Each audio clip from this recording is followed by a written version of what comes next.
Florida Division of Emergency Management and the Florida National Guard that have been working this site. We had 20,000 tests that were collected at this site. As of Saturday afternoon, actually 20,944 tests have been collected here. But we have the capacity to do 750 tests a day. So we are able to test anyone that's 18 years or older with a valid photo ID with a maximum of 5 people per vehicle. An important thing to note is that in your car you must have working windows. They must go fully up and fully down. So when you're in line, when you're here waiting to get tested, have your valid photo ID, 5 people in the car, and that's in the first and second rows only. If you're in an SUV that has a back row, a third row, we cannot test anybody back there. So you've got to have windows. Even if it's a 2-door car, there's got to be windows that open and close for those backseat passengers. Very important.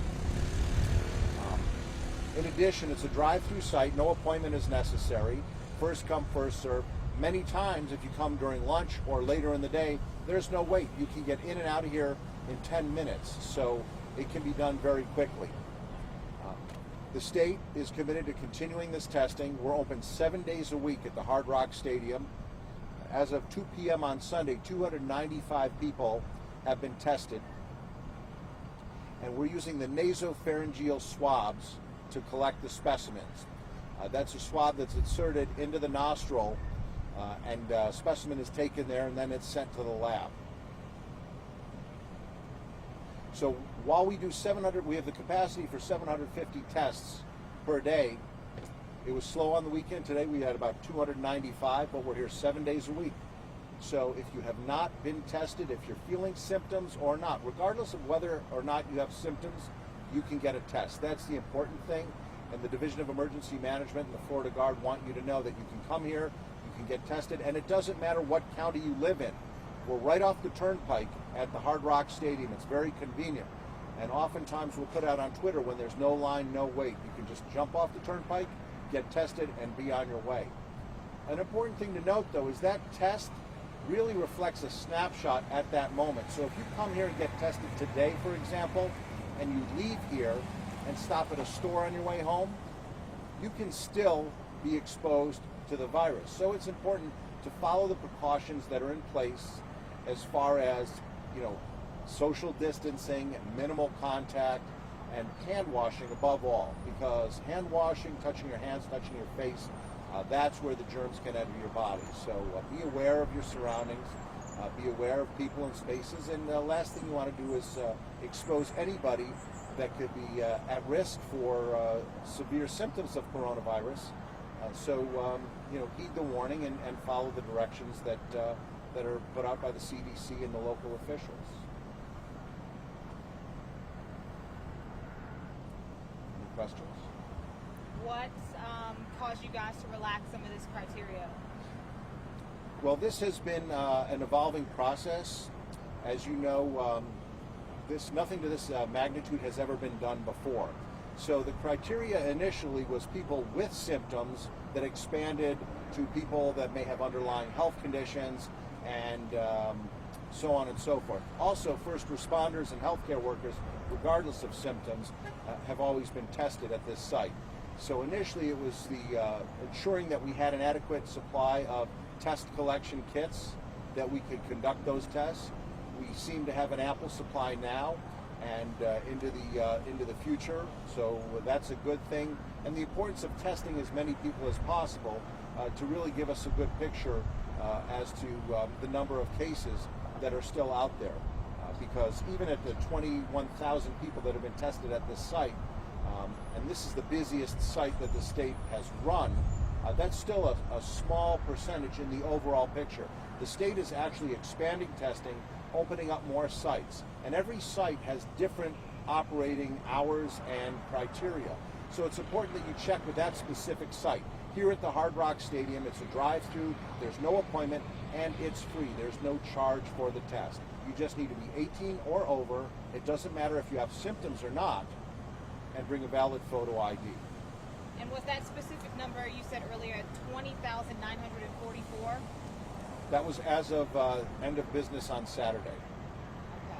Okay. and then added with another 295 as of 2 o'clock on Sunday. So we're well over 21,000, and we want to continue increasing the testing and reaching capacity. We had a couple days this week where we actually exceeded the 750, but there were some days where we were below that.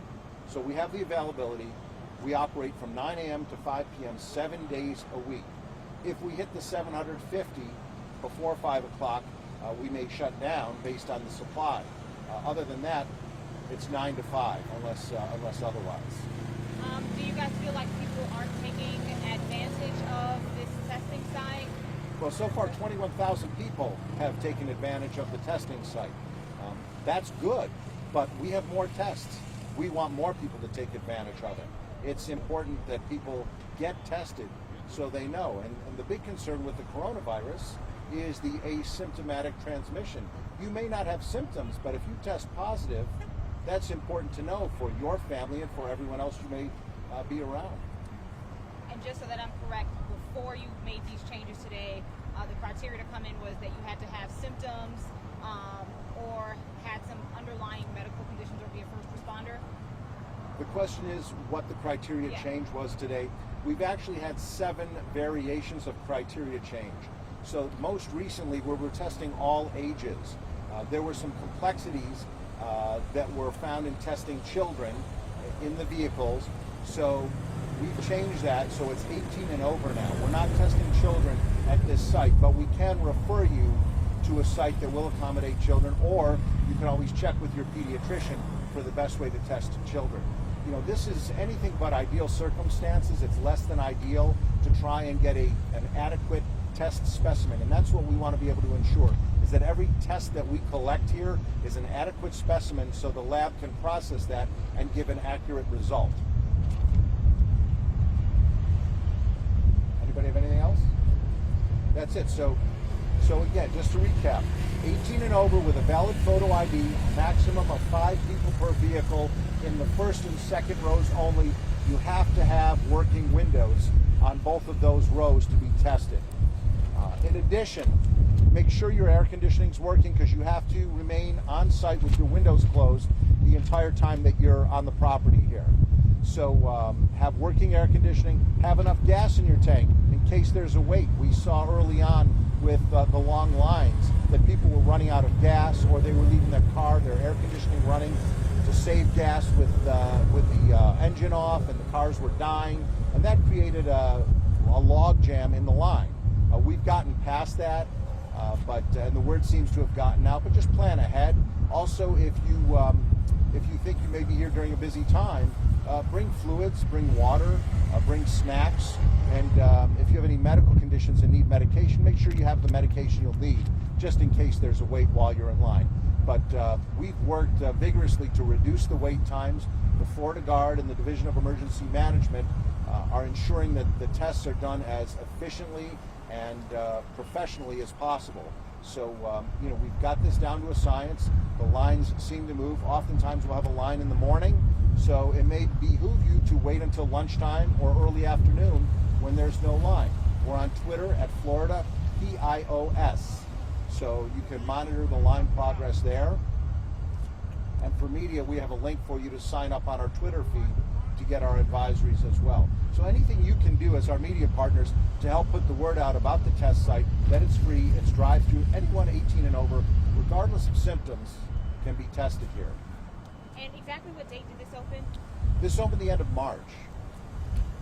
And about how long does it take to get the results back? The results vary depending on the lab workload at the time, but I'm hearing now that people are getting their test results in as little as 2 days to 3 days or 4 days. It depends on which lab gets the test and how busy they are at the time. But we're constantly working on trying to reduce the lab turnaround. And there may be some announcements in the very near future about some additional testing. There are some additional test sites that the state is opening up around the state. The governor announced some of those sites. So we're excited to expand this testing throughout the state and throughout South Florida, so our residents and visitors can get tested. And I know you touched on it earlier, but were you guys basically just trying to conserve, the resources? The question is, were we trying to conserve on resources with limiting the number of tests? Yeah. In actuality, when this site first opened, it was a federal test site. So the federal government dictated that we could only do 250 tests per day. That was a federal mandate. However, the governor wanted more tests done, so he was able to procure an additional 250 state tests. So we were doing about 450 to 500 per day when we first opened. But that was what we call, this was a hybrid site. So we were doing federal tests for the first 200 people and then state tests for the next 250 people. So once we transitioned about 2 weeks ago from a federal to a fully state-run site, then we raised the capacity, and the criteria was opened up to anybody of all ages with symptoms initially, or with underlying medical conditions, or if somebody was in close contact with somebody that had tested positive to COVID. So we've gone kind of through several different steps, but right now the important thing to know is you can be tested regardless of whether or not you have symptoms, and that's the important thing. 18 and over, photo ID, drive-through, no appointment. It's very easy and very quick when you can hit it when there's no line here. Okay. The question was with a federal ID. You don't need a federal ID. You need a photo ID. So if you have a passport, a driver license, or anything with your photo, name, and birth date, that's what we need, just to make sure it's you, so they can enter that into the lab requisition and get your information processed. Okay? Thank you. Thank you. Thank you.